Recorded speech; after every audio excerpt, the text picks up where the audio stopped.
Were they supposed to be in clothes? Yeah, this reviewer, hop off the pot, log off, dude.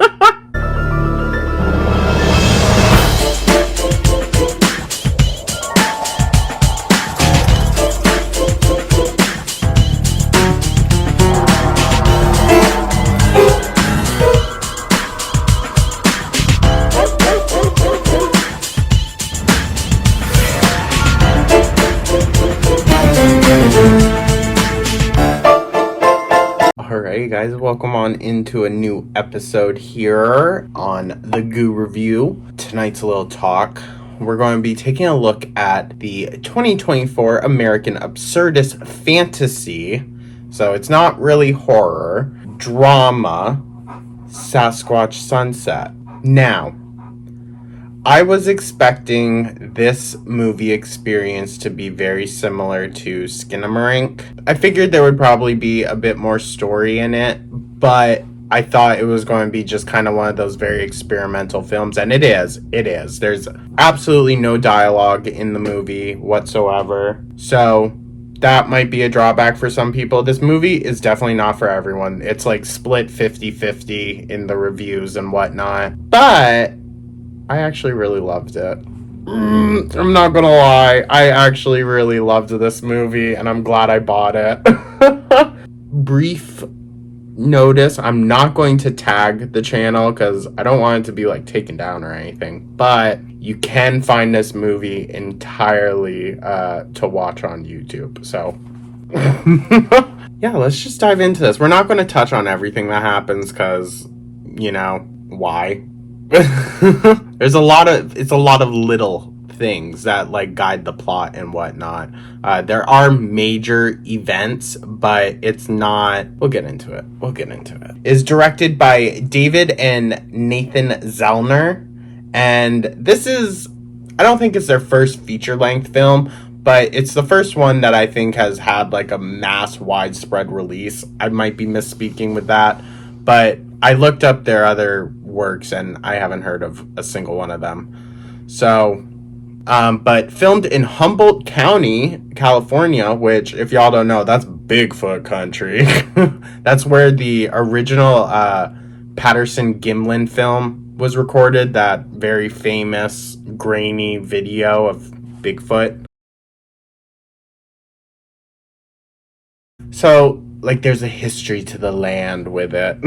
It's starring Riley Keough as the female. I believe I'm pronouncing that correctly. Also, she's Lisa Presley's daughter.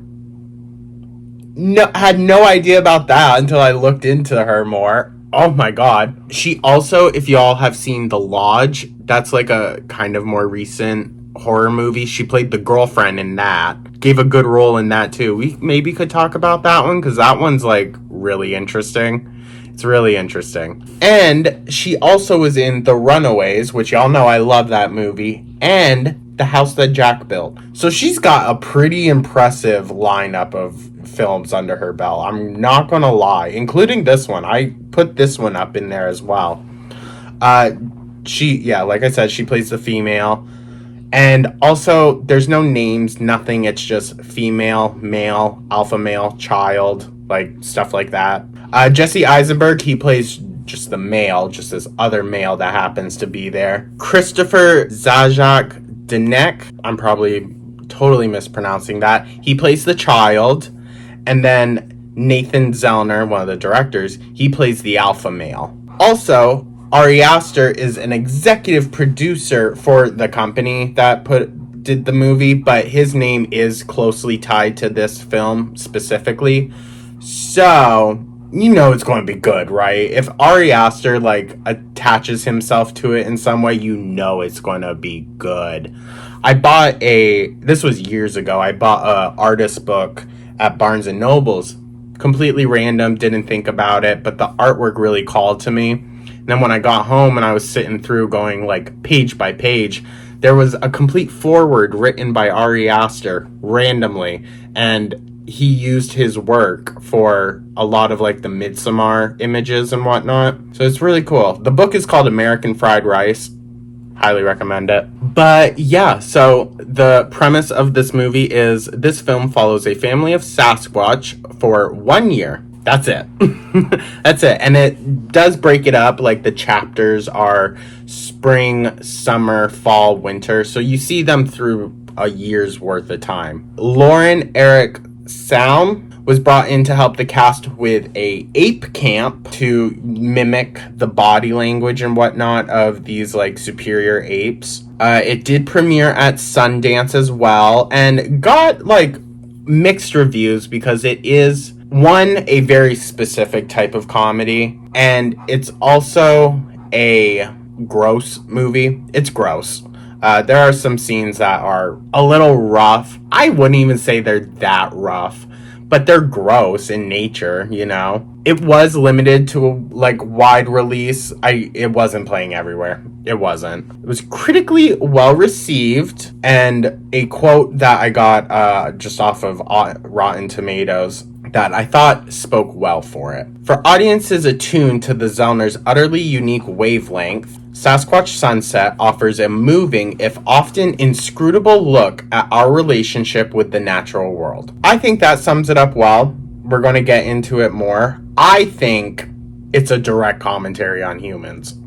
Just my opinion, just my thought. I think it's showing like kind of how far we actually haven't come from our like primal ancestors, you know? Because if you look at these creatures as if they're Bigfoot or as if they're a like remnant of mankind's like evolution, I think it plays into like this idea, you know? And it grossed about 1 million USD, which that's not bad. Although I just know those fursuits were freaking expensive.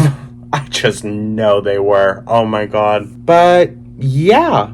So with that, guys, we're going to dive in a little bit. And there's definitely going to be some spoilers in here. So I do apologize. I highly recommend this movie. I really do. It's like an hour and 40 something. But I'll be honest, it doesn't drag. Like Skinamarink kind of dragged on a bit. I found myself checking within like the first 10 minutes. Like where are we? This one, once you get into it more, it really moves along quickly. So that's a perk, I guess. But that was also just for me. I know a lot of people are going to be bored with this movie. They really are. Just a fair warning. Basically, we're just watching a family of Sasquatch do everything from mating to just eating or grooming. It's what you think it is, guys. It's as much of like a nature documentary about Sasquatch that you could get. You know what I mean? Like, all we're missing is David Attenborough. One thing that I found interesting in this is I found myself trying to like pick out who's who, because the actors, you can't tell who they are. And honestly, when it's just their faces, you can't tell gender at all. Even like, you know, other than very obvious parts on the different Sasquatch, you can't really tell their gender, you know, but you get attuned to like whose face is whose, you know. Yeah, there is nudity, but can you consider it nudity? These are technically apes, right? So we don't look at apes in the same way that we do humans, but they act very human-like. There were some times where I found myself questioning, like, would an animal that's removed from humanity's influence be doing these certain actions, or is that, you know, like, there were some times, because some of the Sasquatch do die, unfortunately. It is sad, it is. You get, like, attached to them. They make, like, symbols to put on the graves. Now, the burying the dead thing, that already is, like, that's a bit much. But then to add, like, the symbols and whatnot, and they take their time to make them. It's interesting to me, I guess. And they have a call that they do multiple times throughout, and it's them trying to, like, connect to other Sasquatch. Yeah, I wrote down that, like, it almost feels too human still, but maybe that's just kind of like an inevitability. Or they were trying to directly be like, no, they are part human. Like, they are as close to us as you can get without being us. You know what I mean? They have like a very clear connection to the earth and animals. They aren't seen as threats like humans are. It's honestly really sweet to see like the gentle nature of all of them. Even the alpha, who, you know, is a big tyrannical brute and just wants to F all the time. He even has like a gentle spot with small creatures and stuff like that. And I think that adds into it. Like, you feel bad for them when bad things happen, you know? There are a lot of great transition scenes in this, very reminiscent of like the transition scenes in Hereditary, if you know what I mean, like going from night to day in a quick shot. Very much like that. I mean, Ari Aster was a producer, so maybe he had a hand. I don't know. There is like humor in this, like very much direct humor. At one point, they're playing with a turtle that they pull off of the tongue of the little one, I think. Maybe the older man. I'm not sure. But it's been a few days since I watched it. Sorry, guys. And then like they're literally like talking to it like it's a phone, and then passing it along.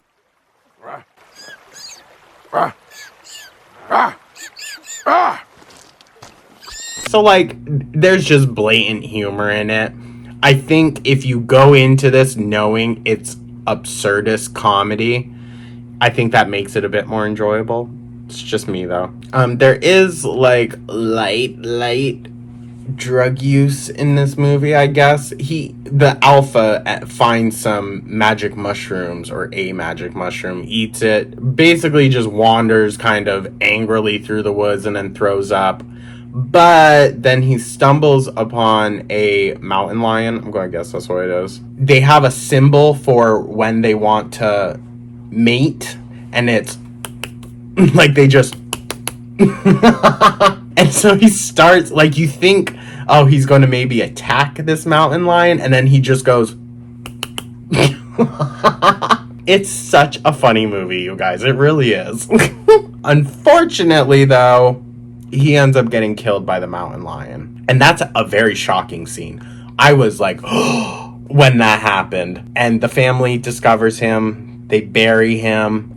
That's when, like, they first do the symbols and whatnot. And I was like, that might be a little too on the nose. But that's just me. Also, like, my favorite character in this is the child Sasquatch. It's so adorable.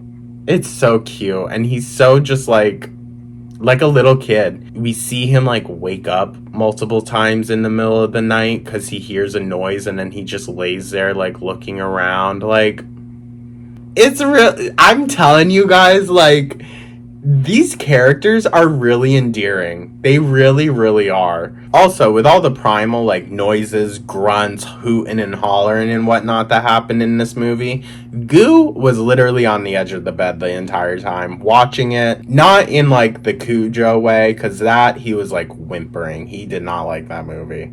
But this one, he seemed to really enjoy. He did. He, like, sat up and watched it for a bit, and he laid, like, facing the TV in bed. He watches TV, I swear to God. Oh, and all that was, sorry, I forgot to say which, like, time period. That was all in the spring, and then it, you know, cuts to summer. They're continuing, like, trying to find other Sasquatches by hitting the trees. They also, this is, like, kind of the first real instance of, like, other than the vomit that the alpha lets out, which was disgusting. This fish scene, when they catch the fish and are squeezing out the eggs. Freaking gross, you guys. This movie is gross. It very much is.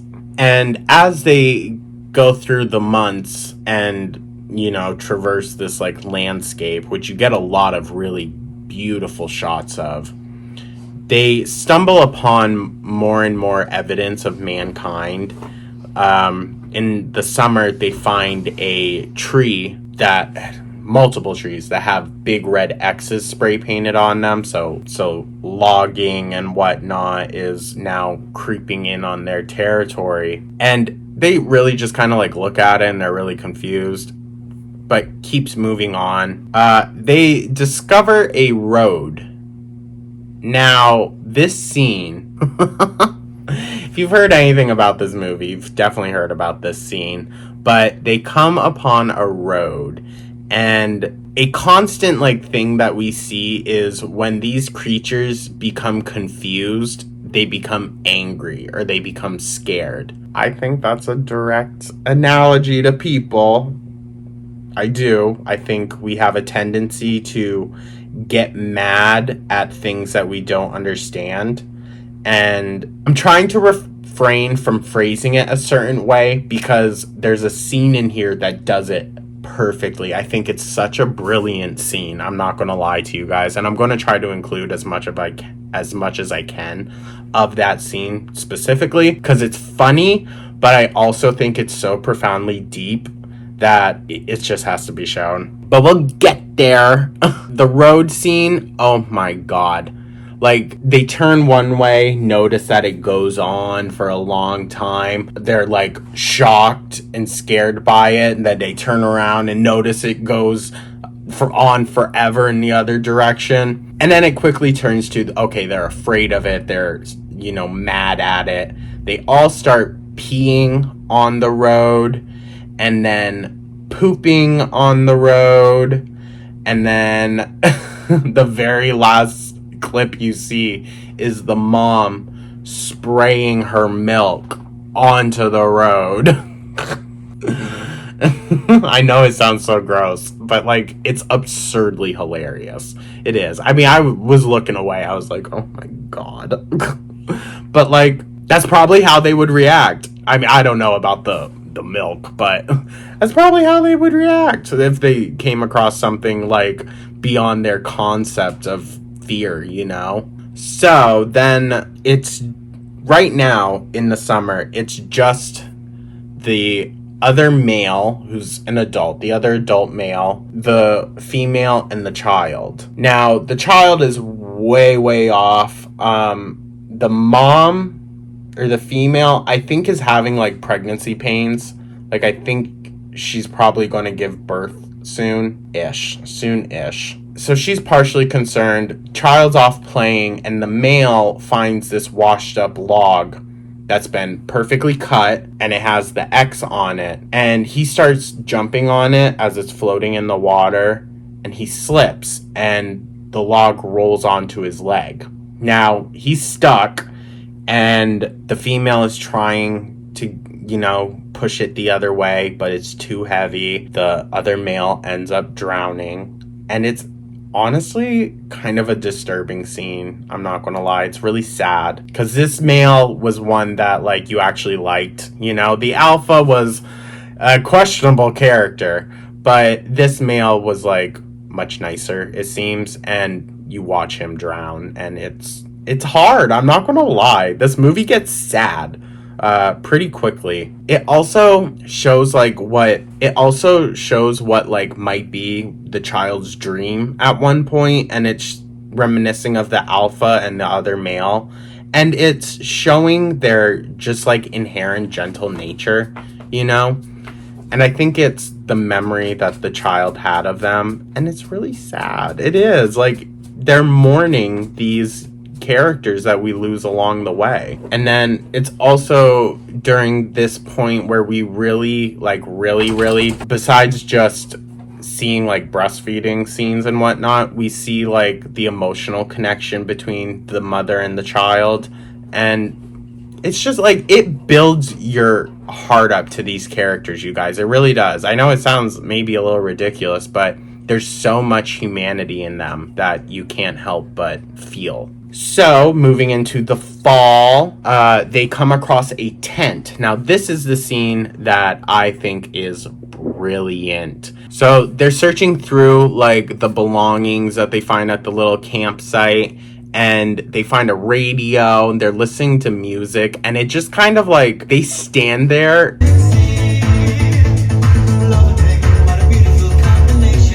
Almost having, like, an existential moment, they just stare off, and it's one of the funniest scenes, I'm going to be honest with you. Just the way they stare out, like contemplating their entire existence in relation to the objects they hold. And that happens, but it's with a mirror. The mom picks up a mirror and catches a glimpse of herself. Now, the reaction is very funny, and obviously it very quickly leads to that anger again, and they destroy everything.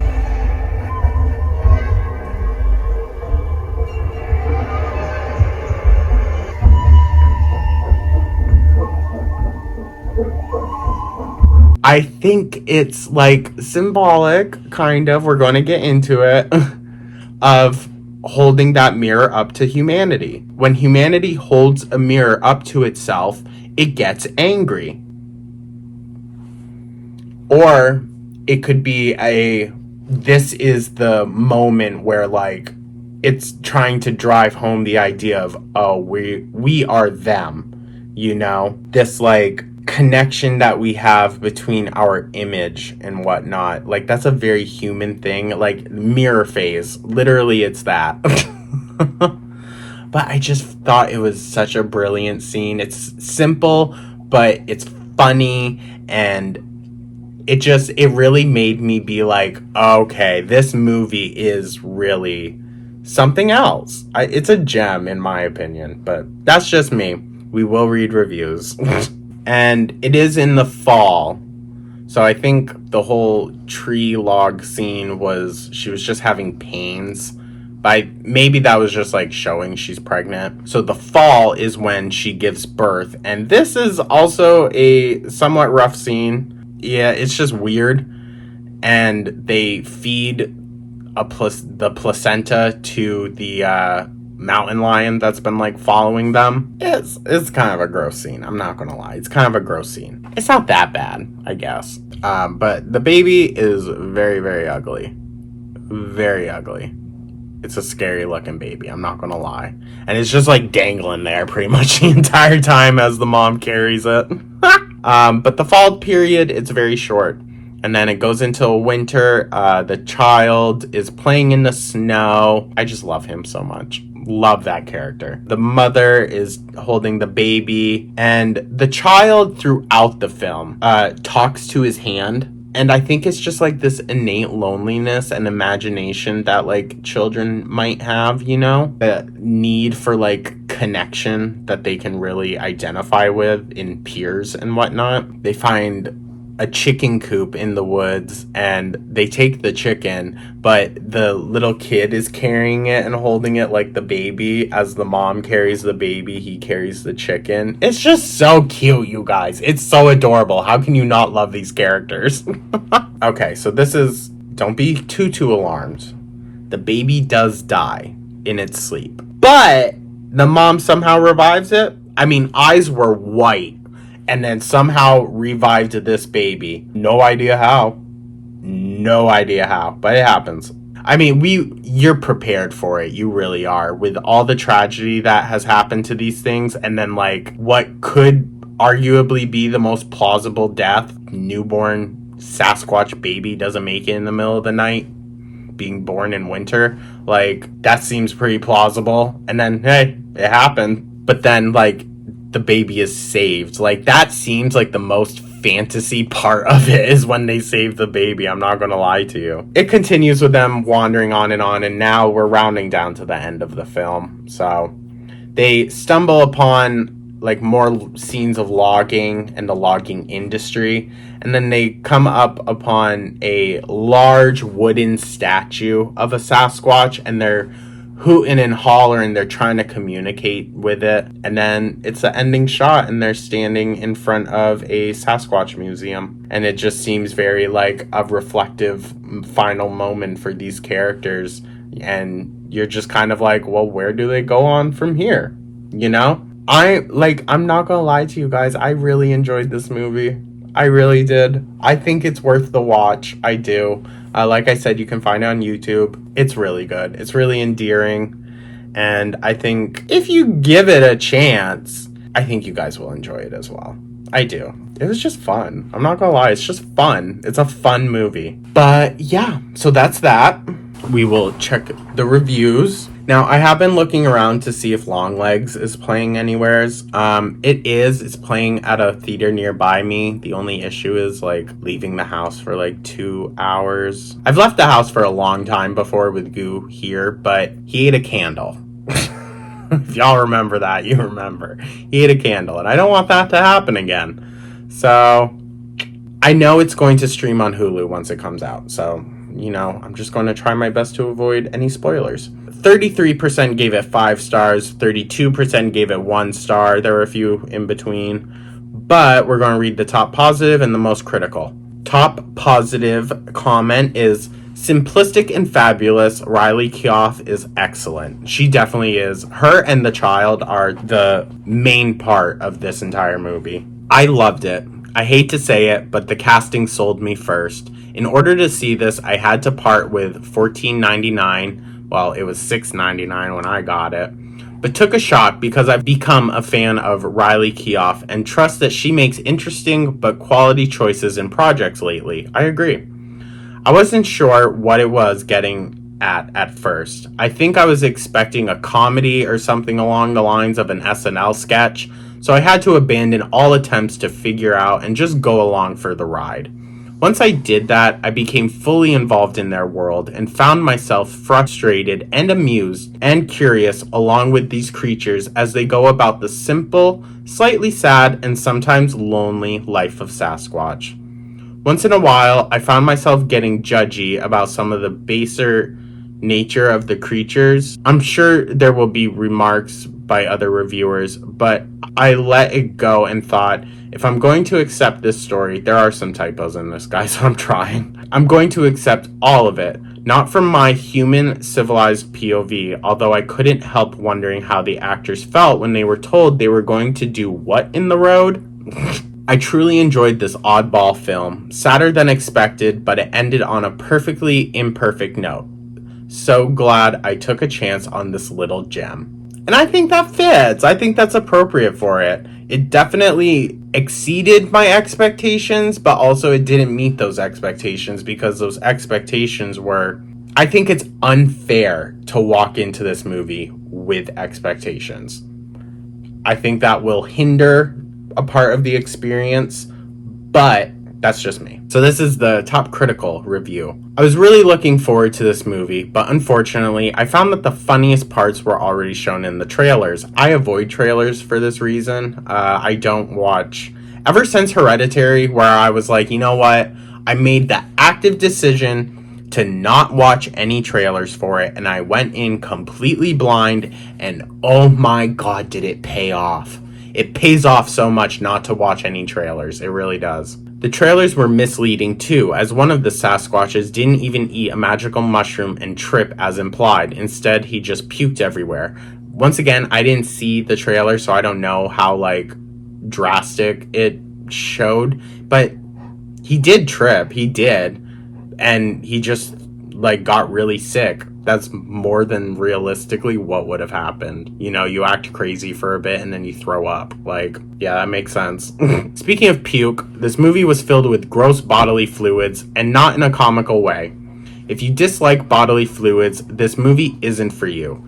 They include everything, including some very unfunny diarrhea, flinging scenes, and territorial pissing. The only female Sasquatch in the movie obsessively fingers herself to smell herself.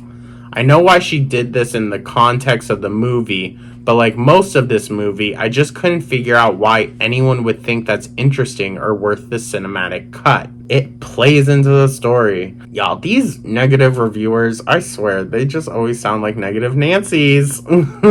I didn't enjoy the portrayal of Sasquatches as creepy perverts. What do you think they are? They're animals. Do you think animals don't be fucking all the time? Okay. Watching them walk around naked was one thing. Were they supposed to be in clothes? Yo, this reviewer, hop off the pot. Log off, dude. Like in a Bahama shirt or something. Because they are, after all, Sasquatches. But watching them engage in sex and experiencing over-the-top sexual frustration wasn't appealing. The film missed an opportunity to add depth to these creatures, focusing instead on crude humor without a plot. it went over this person's head. They were extremely deep, but they were also extremely simplistic characters as well, almost like humans. Especially like if you look at American culture, we're so heavily revolved around sex. Like, let's be so for real. There were many chances to make these sentient creatures interesting and funny. They did. But instead, the movie delivered empty grief and an absurd ending. There is absolutely and utterly no substance to this movie other than some crude humor hidden among the boring drone of the movie's pace. Overall, I was very disappointed. It might be worth renting out of curiosity, but I bought it with high expectations and know now that I'll never watch it again. And if it doesn't go without saying, this movie isn't for kids. Watch at your own risk and be prepared to feel totally empty and devoid of any good feelings by the end of this movie. This person just lacks empathy. In my opinion, I did not go into this movie expecting to love it or expecting to love the characters. I really wasn't. Like, in Skinamarink, you really can't form a connection to these characters. You just can't. Like, you feel for them innately because they're children. That's about it. This one, there's character there. I think it's a character piece, if we're being honest. I want to know your guys' thoughts. If you didn't watch it and you sat through this, that's fine. I don't think it's spoiling much because there's no like big crescendo or anything. You're just following this family for a year. That's what it is, you know, so you can't really spoil that. I definitely want to know your thoughts, guys. Please, please, please, if you have seen this movie, let me know your thoughts, because I haven't been able to find anyone that knows what the hell I'm talking about with this, but it's so good. It's so good. It's going to be one of those movies that, like, I have to show to people, you know? Thank you so much for tuning on in, y'all. I truly do appreciate ya. I'm not too sure what our next film will be. I'm not 100% sure. Maybe leave some recommendations down below, but I am going to browse and whatnot. And, yeah. I think this one ended up going a bit more in depth than I would have originally planned to, but I really, really did love this movie. I really did. Let me know your thoughts, guys. Like and subscribe, and I'll catch you in the next one. Take care.